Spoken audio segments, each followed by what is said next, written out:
Day 659 of the Ukrainian War Map, also known as the Russo-Ukrainian War. Juzzy here, and today is a super quick update as I take a simplified and down-to-earth approach to some of the most important happenings on the ground in Ukraine. So starting off, we'll take a look at those Russian losses, as currently Russia sits on more than 343,000 military personnel losses there, which represents an additional 1,090 in the past 24 hours. And a very vocal minority like to dispute this online, as always.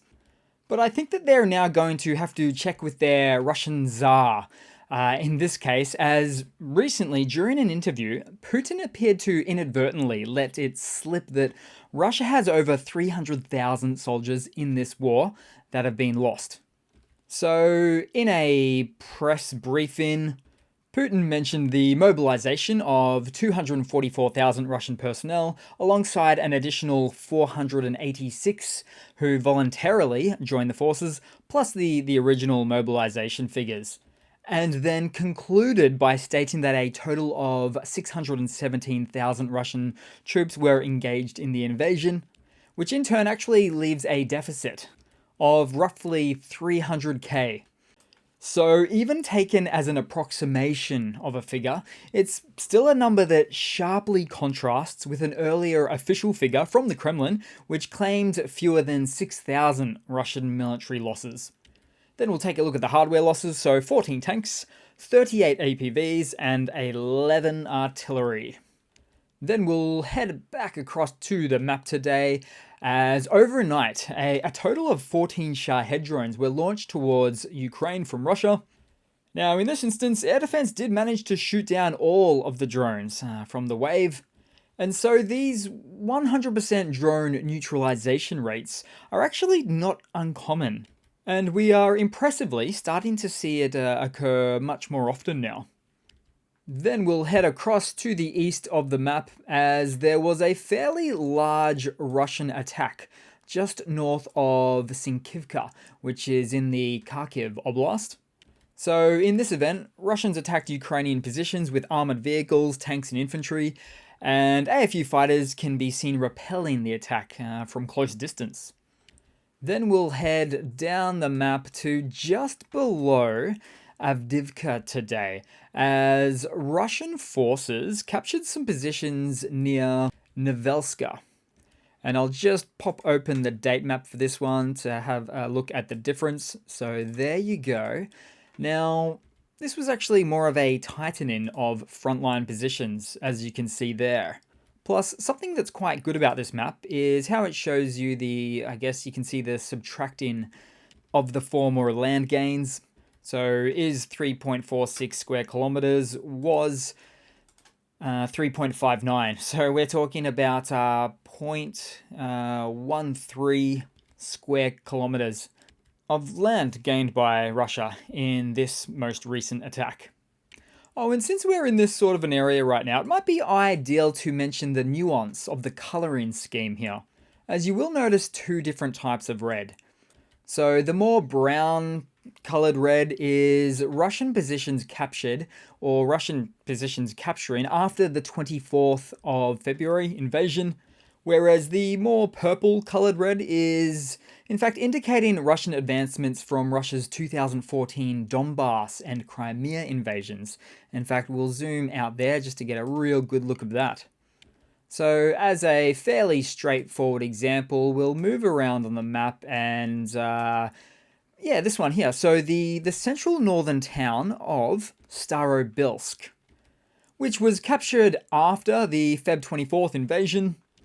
Although this town itself has an interesting story behind it, because about 2 weeks after Russia's invasion, with taking of the north here, including this town, it was followed by hundreds of locals in Starobilsk who gathered in town to display the Ukrainian flag and remove and then burn the flag of the so-called Luhansk People's Republic, which was really just a pro-Russian placeholder entity. So then the people of the town sang the Ukrainian national anthem in support of their country, just following the events of that Russian invasion. Although this act of defiance was met with Russian forces dispersing the gathering with shots fired into the air. And so these types of events, and much more really just like them, indicate a larger point where we weren't exactly seeing pro-Russian separatist communities that would be overwhelmingly supporting the new republic there, or Russia, for instance, as in fact it was quite the opposite that played out. And you will see so much of this type of footage is online, geolocated, and timestamped from the past. So in other words, it just can't be denied. Then we'll head down the map as there was a big explosion, or a big fire at the site of an explosion in Mariupol. And it was reportedly at a concrete plant attacked by a Ukrainian missile. Now, Russia stated that it was just a simple, humble concrete plant. But of course, Ukraine isn't going to be wasting any of its long-range missile assets at something as benign as this. So as per usual, it was very likely a Russian military utilized space. Then moving across to Zaporizhia, as there is certainly no shortage of heated activity in this region right now. For instance, an invader tank was spotted on fire in the Robotyne sector. Then also a similar fate was had for a Russian BMP-1 infantry fighting vehicle, also at the same location there, and that one of which drove into a Ukrainian mine, suffering a catastrophic detonation.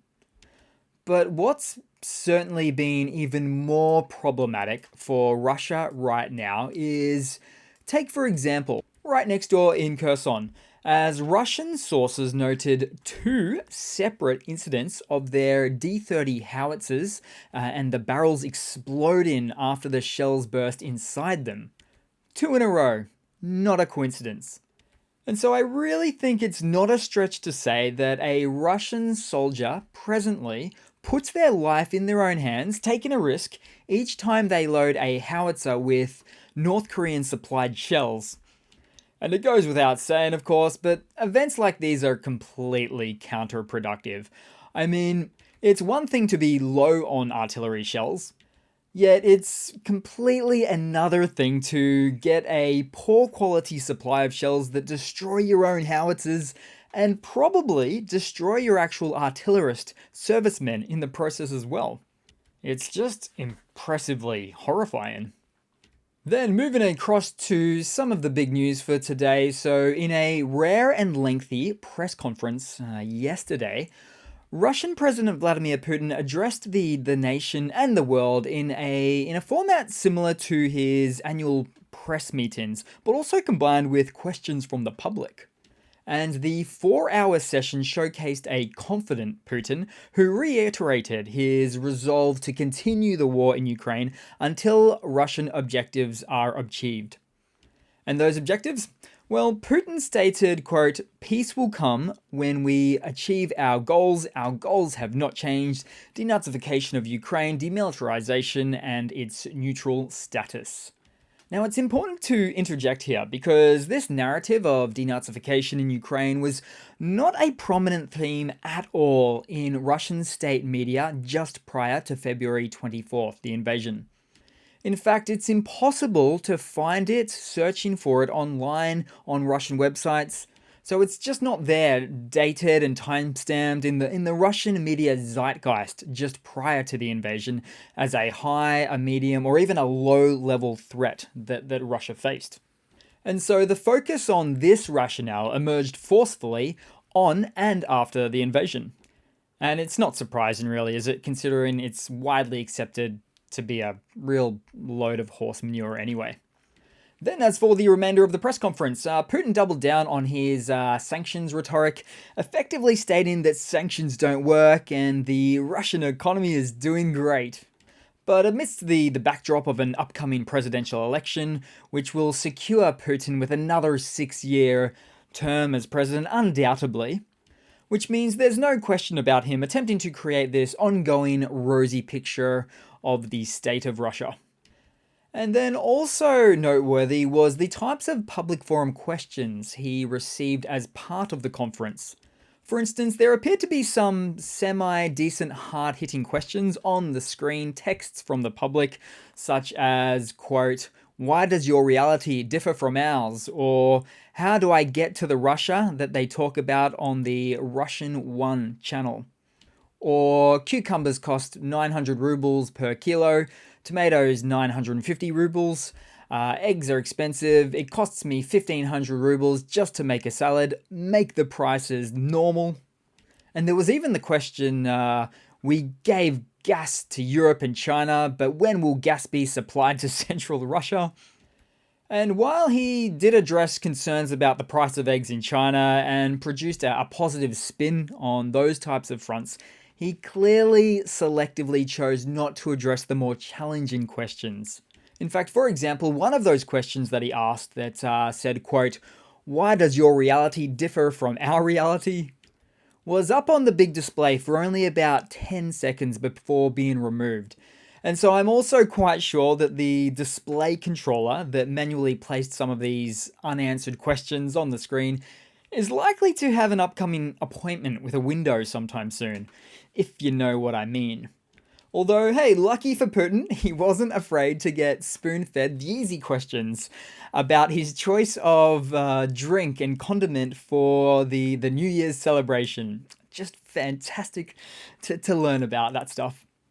Then moving across to some other news. So in a landmark decision, the European Union agreed to begin accession negotiations with Ukraine, marking a significant step in Ukraine's path towards EU membership. And this move, which is a response to Ukraine's application for EU membership following the Russian invasion, signals strong European support. And despite the initial opposition from Hungarian Prime Minister Viktor Orban, the decision was actually unanimously passed by EU leaders, highlighting the EU's commitment to expanding and stabilizing the European continent. Although do note, just before they took it to a vote, German Chancellor Olaf Scholz, in an absolute Giga Chad moment, reportedly told Orban to leave the room and abstain from voting so that the council could make the decision unanimously. Then moving across to some hardware news updates for Ukraine. So Estonia has sent javelins and other equipment to Ukraine worth up to $80 million. So the javelins are the ATGMs, or the anti-tank guided missiles. Also, in a bit of another hardware news update, more Starlink Christmas terminal supplies of an unconfirmed quantity have been delivered to Ukraine, and these of which are quite integral to the armed forces of Ukraine's network connectivity in many areas of the front lines. Then moving to another Russian hardware update, so here we go. Russia's cutting-edge latest military upgrades, which will decisively help them win this war. Enter the Arctic or Winter Camo Buhunka Scooby-Doo van. Invisible and invulnerable. Now with cope cage and lightly armored back cabin. Although I do note the aforementioned Estonian supplied javelins, the ATGMs, will make neat work of these things. In fact, Ukraine wouldn't even waste a javelin anti-tank missile on one of these. It's just not worth it. Especially as Ukraine has now time and time again been proving to successfully take out Russia's best armoured T-90M tanks with as little as a few $100 FPV drone. So somehow I think these new Russian resource-consuming additions are fairly pointless. Then moving across to a quick funny to round it off for today, guys. So a video appeared reportedly showing a Russian Su-25 aircraft as it flew by a Russian-grad MLRS fire. Although in classic Russian style, not a lot of communication going on between the three separate branches of their military, as it would appear. Now this time, this one seemed to get away unscathed, quite luckily. But if it had actually had taken out the jet plane, it wouldn't have even been the first time that a Russian ground-launched platform would have accidentally friendly fired on Russian aircraft. It wouldn't even be the second time. In fact, maybe the 15th or 20th time. Now, I don't know what the actual figure is for these types of Russian-friendly fire incidents, but I'm not even joking, because in this war, these incidents have been ridiculously and embarrassingly happening at such a high rate for Russia, with at least 2 instances alone of Russia shooting down its own Sukhoi Su-35 air superiority fighters, one in Tokmak, and I believe the other one was in Crimea. I mean, you cannot make this stuff up. Just terrible. So that will be it for today, guys. A little bit of a shorter video than I had hoped for, but it is what it is. Thanks again for watching. Please continue to like, comment, subscribe if not already. Almost at the 100k mark. Really help boost out the channel for sure. And yeah, thanks again. I really do hope to see all of you guys there in the next one. Cheers.